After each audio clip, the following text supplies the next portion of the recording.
Hello everyone, welcome back to my YouTube channel. आज की video में हम लोग पूर्व मध्यकाल में किस तरीके का आर्ट एंड आर्किटेक्चर देखने को मिलता था इसके बारे में बात करने वाले हैं। जैसा कि आप लोगों को पता होगा, अभी तक मैंने आप लोगों को पूर्व मध्यकाल में कौन कौन से राजवंश देखने को मिलते थे उनके बारे में पूरी डिटेल में बता दिया था। इसके अलावा अगर आप लोग एंशिएंट हिस्ट्री का पूरा सिलेबस देखना चाहते हैं तो वो भी आप लोगों को मेरे चैनल पर देखने को मिल जाएगा। इसके अलावा आप लोगों को पता होगा कि मेरे चैनल पर आप लोगों को एंशिएंट हिस्ट्री के अलावा करंट अफेयर से जुड़े इम्पॉर्टेंट टॉपिक्स भी देखने को मिल जाते हैं। तो अगर आप लोग वो देखना चाहते हैं तो आप लोग मेरे चैनल पर देख सकते हैं। तो चलिए हम लोग आज की वीडियो को शुरू कर लेते हैं। सबसे पहले हम लोग इस टाइम की कला के डिवीज़न के बारे में बात कर लेते हैं।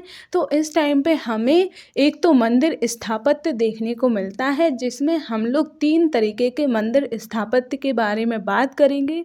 एक तो है नागर शैली, दूसरी है द्रविड़ शैली और तीसरी होती है वेसर शैली। इनमें भी कुछ कुछ छोटी छोटी उप शैलियाँ हैं, तो उनके बारे में भी मैं आप लोगों को वीडियो में बताऊंगी। इसके बाद फिर हम लोग इसमें चित्रकला को देखेंगे, जिसमें हम लोग 2 तरीके की चित्रकला देखेंगे। एक तो भित्ति चित्र और दूसरा लघु चित्र। फिर इसमें हम लोग मूर्ति कला के बारे में भी बात करेंगे। लेकिन आज की वीडियो में मैं आप लोगों को सिर्फ नागर शैली के बारे में बताने वाली हूँ। बाकी के ये जो और भी श्रेणियाँ हैं उन सब के बारे में अलग अलग से एक एक वीडियो में बताऊँगी, क्योंकि अगर मैं एक ही वीडियो में बताऊँगी तो बहुत ज़्यादा लंबा वीडियो हो जाएगा। इसीलिए मैं सिर्फ आज के वीडियो में सिर्फ नागर शैली को ही करवाने वाली हूँ। तो चलिए हम लोग शुरू कर लेते हैं। आज हम लोग नागर शैली के बारे में पढ़ेंगे। तो सबसे पहले हम नागर शैली के एरिया के बारे में बात कर लेते हैं। नागर शैली जो है वो हमें गुजरात से लेकर बंगाल और उड़ीसा का भी कुछ पार्ट इसमें आ जाता है। इन एरिया में हमें नागर शैली देखने को मिल जाती है। अगर हम लोग इनके संरक्षक के बारे में बात करें, यानी कि कौन कौन से राजा थे जिन्होंने इस कला में या फिर इस स्थापत्य में अपना योगदान दिया था, तो इसमें हमें सोलंकी वंश के राजा देखने को मिल जाते हैं। इसके अलावा हमें इसमें चौहान वंश, यानी कि हम कह सकते हैं पृथ्वीराज चौहान जो है वो भी हमें इस कला में देखने को मिल जाता है। इसके अलावा प्रतिहार वंश, चंदेल वंश और उड़ीसा में अगर हम बात करें तो 2 वंश हमें देखने को मिलते हैं। एक है केसरी वंश और एक है गंग वंश। ये कोई ज़्यादा इम्पोर्टेंट वंश नहीं थे, इसीलिए मैंने आप लोगों को इनके बारे में डिटेल में नहीं करवाया था, लेकिन अभी हम लोग इनके बारे में भी थोड़ा सा डिस्कस कर लेंगे। तो चलिए हम लोग अब पहले इनकी विशेषताओं के बारे में बात कर लेते हैं। ये हम लोग बात कर रहे हैं नागर शैली की विशेषताओं के बारे में। अगर हम नागर शैली की विशेषताओं के बारे में बात करें तो वो हमें, जैसे हमने गुप्त काल में मंदिर स्थापत्य के बारे में बात की थी, उसी तरीके के रहते हैं, लेकिन फिर भी कुछ चेंजेस आते हैं। तो उनके बारे में हम आज की वीडियो में देख लेंगे। अगर हम पहले उनके बारे में बात करें जो हमें गुप्त काल में अभी के मंदिरों में भी देखने को मिलती थी, तो उनमें कुछ प्रमुख हैं, जैसे कि जगती जिस तरीके की उस टाइम पे हमें देखने को मिलती थी वैसे ही हमें इस टाइम में भी देखने को मिलती हैं। इसके अलावा मंडप भी वैसा ही बनाया जाता था, प्रवेश द्वार भी वैसा ही था, गर्भगृह भी वैसा ही था, शिखर और प्रदक्षिणा पथ, ये सब चीज़ें हमें गुप्त काल के मंदिरों की तरह ही देखने को मिल जाती हैं। मैंने गुप्त काल में मंदिर स्थापत्य के बारे में डिटेल में करवाया था। अगर आप लोग देखना चाहते हैं तो उसका मैं लिंक डिस्क्रिप्शन बॉक्स में दे दूंगी, तो आप लोग देख सकते हैं। तो अब हम लोग नागर शैली की कुछ और विशेषताओं के बारे में बात कर लेते हैं। अगर हम बात करें ये जो मंदिर इस टाइम बनाए जाते थे, वो उनमें विशालता और अलंकरण, यानी कि बहुत बड़े बड़े मंदिर बनाए जाते थे, और अलंकरण मतलब उनको ज़्यादा सुंदर दिखाने पे, मतलब उनको सुंदर बनाने की बहुत ज़्यादा कोशिश की जाती थी, तो वो हमें इस टाइम पे देखने को मिलता है। इसके अलावा अगर हम बात करें, जो मंदिर होते थे वो समूहों में उनका निर्माण किया जाता था, यानी कि जैसे हम देख सकते हैं कि गर्भगृह के साथ साथ मंडप जैसी इमारतें भी साथ में बनी होती थीं। इसके अलावा पंचायतन शैली क्या होती है वो भी मैंने आप लोगों को गुप्त काल के मंदिरों में बताया था। पंचायतन शैली होती है उसमें जो मुख्य देवता होता है उसके साथ साथ अन्य देवताओं के मंदिर भी उसके चारों ओर बनाए जाते थे, तो उसे ही हम लोग पंचायतन शैली कहते हैं। पंचायतन इसका नाम जिस तरीके से हमारी अभी प्रेजेंट टाइम में पंचायत देखने को मिलती है उसी के नाम पर इसका पंचायतन शैली नाम रखा गया है। तो वो मैंने आप लोगों को गुप्त काल में भी करवाया था, आप लोग वहाँ जाकर देख सकते हैं। इसके अलावा अगर हम आगे बात कर लेते हैं कि इन सब विशेषताओं के साथ साथ अगर हम बात करें नागर शैली में कुछ उप शैलियाँ भी हमें देखने को मिल जाती हैं, जैसे कि सोलंकी शैली, यानी कि जो सोलंकी राजा होते थे उन्होंने कुछ अलग से थोड़ा बहुत चेंजेस किए होंगे तो उनके मंदिरों को फिर सोलंकी शैली कहने लगे थे। इसी तरीके से फिर खजुराहो शैली, यानी कि खजुराहो जो जहाँ पे मंदिर बनाए जाते थे उसको उसमें थोड़े बहुत शायद अलग से चेंजेस हुए होंगे तो उन मंदिरों को अलग से नाम दे दिया खजुराहो शैली। इसके बाद शायद उड़ीसा में थोड़े से अलग चेंजेस हुए होंगे तो उनको उड़िया शैली कहा जाने लगा। लेकिन ये सब भी हमें नागर शैली का ही पार्ट देखने को मिलते हैं। तो अब इन तीनों शैलियों के बारे में भी हम एक एक से बात कर लेते हैं, लेकिन इससे पहले हम लोग मंदिर का स्ट्रक्चर देख लेते हैं। तो जैसा कि मैंने बताया ये यहाँ पे गर्भगृह होता था, ये वाला जो होता था वो अर्ध मंडप होता था, ये मंडप होता था यहाँ पर। उसके बाद ये जो होता था वो इसे शिखर कहते थे और ये जो ऊपर है इसे आमलक कहते थे और यहाँ पे जो ऐसा बना है इसको हम लोग कलश कहते थे। तो ये इस तरीके का मंदिर का स्ट्रक्चर देखने को मिलता था। आप इस वाले में भी देख सकते हैं ये यहाँ पे गर्भगृह है। ये जो जगती मैंने बताया वो यहाँ पे जगती या फिर इसे अधिष्ठान भी कहते हैं, वो यहाँ पे देखने को मिलता था। ये अर्ध मंडप होते हैं, यानी कि जो छोटे छोटे शिखर होते थे इन्हें अर्ध मंडप कहा जाता था। फिर थोड़े और बड़े होते थे तो उन्हें महामंडप कहा जाता था। फिर इन दोनों के बीच में जो गैप है इसे अंतराल कहा गया है और यहाँ पे हमें उरुस रंग देखने को मिलते हैं। और ये जो ऐसा ऊपर को गया है इसे ये लोग शिखर कहते थे, ये जो ऊपर है इसको कलश कहते थे। तो इस तरीके का मंदिर का स्ट्रक्चर हमें नागर शैली में देखने को मिल जाता है। बहुत सारे मंदिर जो हैं जो नागर शैली में बने हैं वो हमें प्रेजेंट टाइम पे भी देखने को मिल जाते हैं। अब हम लोग देख सकते हैं ये वाला, जैसे ये जो इस तरीके के मंदिर होते थे वो नागर शैली के होते थे। इसी तरीके से इस तरीके के द्रविड़ शैली में बनाए जाते थे और इस तरीके के बेसर शैली में। तो द्रविड़ और बेसर शैली क्या होती है ये मैं आप लोगों को नेक्स्ट वीडियो में बताऊंगी। अभी हम लोग नागर शैली के बारे में ही बात कर रहे हैं। तो अब हम लोग नागर शैली में मैंने अभी कुछ उप शैलियाँ भी बताई, तो उनमें हम लोग पहले खजुराहो शैली के बारे में बात कर लेते हैं।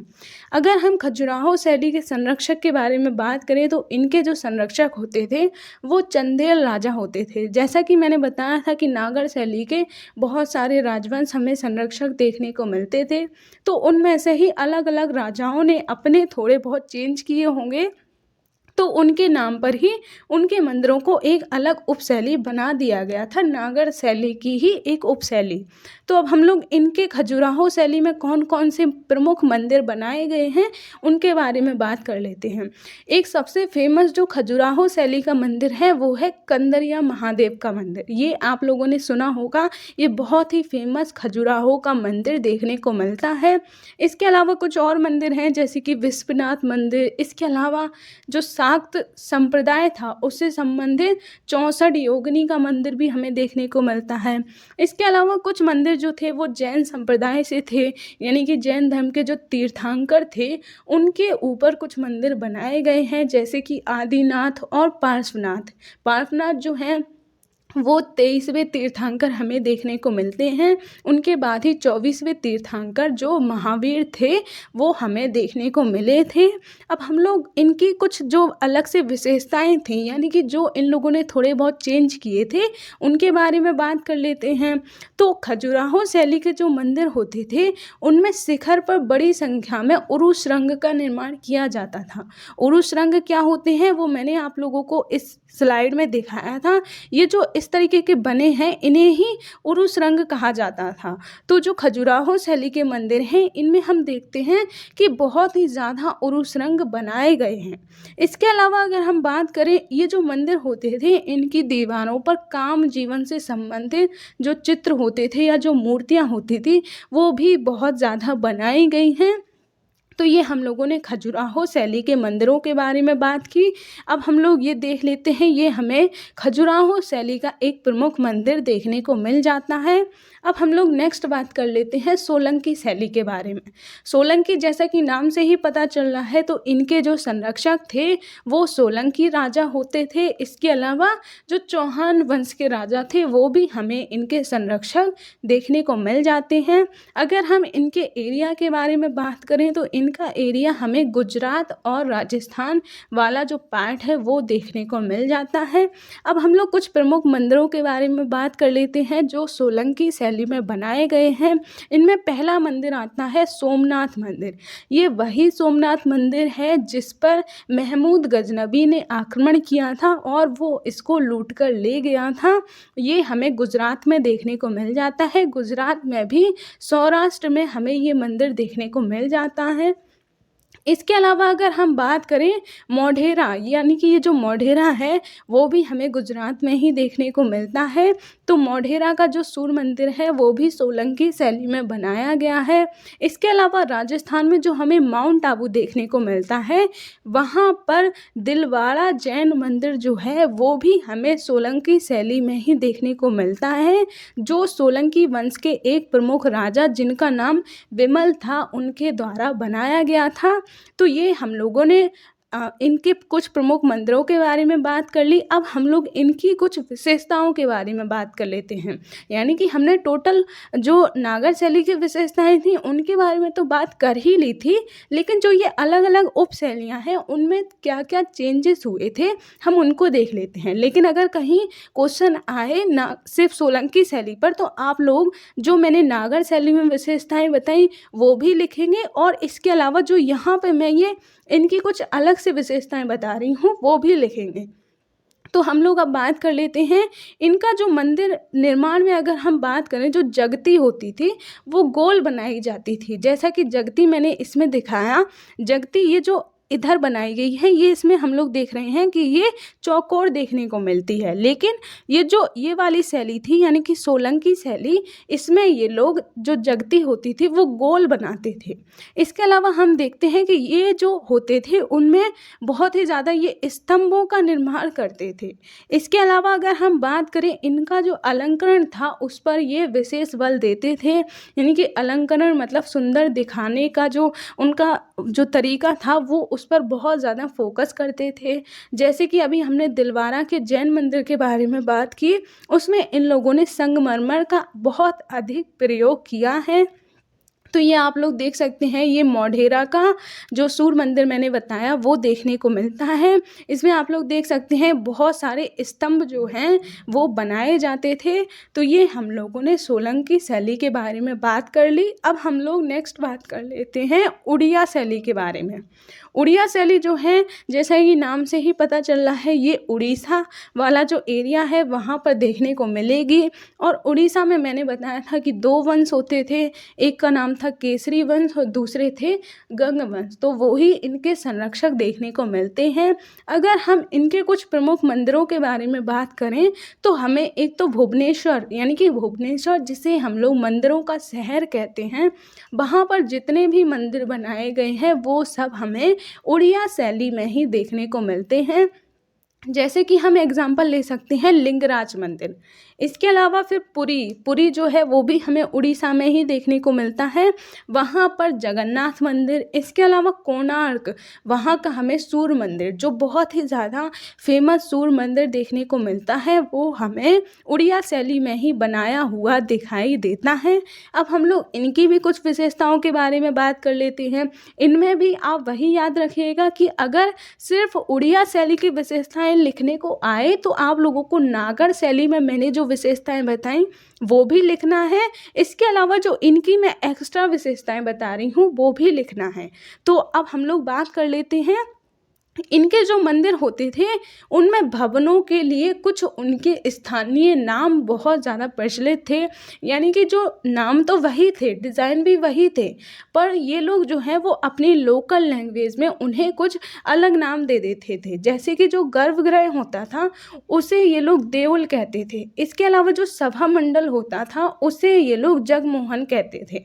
तो इसी तरीके के बहुत से लोकल नेम जो हैं वो हमें इनके मंदिरों में देखने को मिल जाते हैं। इसके अलावा अगर हम बात करें इस टाइम के मंदिर जो होते थे उनमें हमें देवदासियों के प्रमाण उपस्थिति के भी प्रमाण मिलते हैं। देवदासियां जो कहने का मतलब है कि मंदिरों में जो पुजारी होते थे उनके लिए कोई ना कोई मतलब जो उस गांव की या उस शहर की किसी भी घर की एक लड़की को उस पुजारी के लिए उस मंदिर में रहना पड़ता था, इसीलिए उसे देवदासी कहा जाता था। मतलब सिर्फ देवदासी तो नाम रख देते थे पर असलियत में तो वो उस पुजारी के लिए होती थी। तो ये इस तरीके की प्रथा भी हमें उड़िया शैली के मंदिरों में देखने को मिल जाती है। इसके अलावा अगर हम बात करें कोणार्क का जो सूर्य मंदिर है उसके दीवारों पर हमें काम जीवन से संबंधित मूर्तियों के साक्ष्य मिल जाते हैं। इसके अलावा हम बात करें ये जो मंदिर होते थे इनमें रेलिंग और सुरक्षा दीवारों के प्रमाण भी हमें देखने को मिल जाते हैं। अब हम लोग देख सकते हैं ये जो है ये हमें कोणार्क का सूर्य मंदिर देखने को मिल जाता है। ये बहुत ही ज़्यादा फेमस सूर्य मंदिर या फिर इसे हम लोग सन टेम्पल भी कहते हैं वो देखने को मिल जाता है।